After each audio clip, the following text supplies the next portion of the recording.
ओम आप्याजस्व समेतुते विश्वतस्वामवृष्णिनो भवावाजस्य संगते विष्णवे नमः। स्नानार्थे पयस्नानं समर्पयामि पयस्नानानन्तरं दधिस्नानं समर्पयामि। ओम दधिक्राव्नो अकारशं जिष्णोरश्वस्य वाजिनः सुरभिनो मुखाकरत्प्रण आजोगोशतारिशता विष्णवे नमः।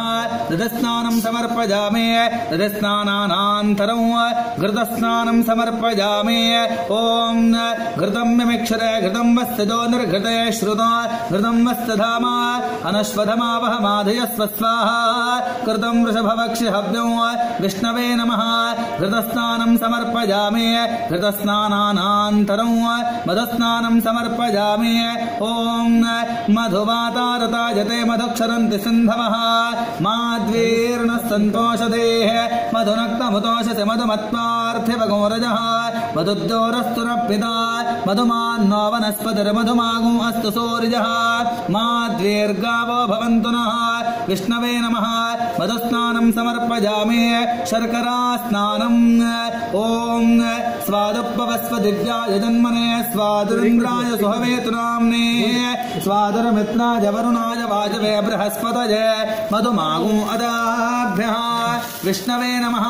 शर्करास्नानं समर्पयामि स्नानानन्तरं पुनः शुद्धोदकस्नानं समर्पयामि।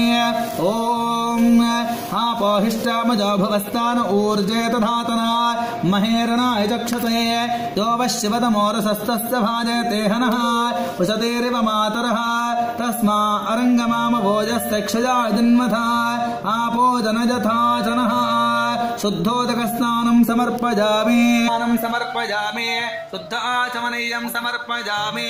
ओम इदं विष्णुर्विचक्रमे त्रिधान दधे पदं समूढमस्य वागो सुरे विष्णवे नमः। शुद्ध आचमनीयं समर्पयामि। ओम विष्णवे नमः। वस्त्रं युवं वस्त्राणि पेवसावसाथे युवोरच्छुद्रा मन्तवो हसर्गाः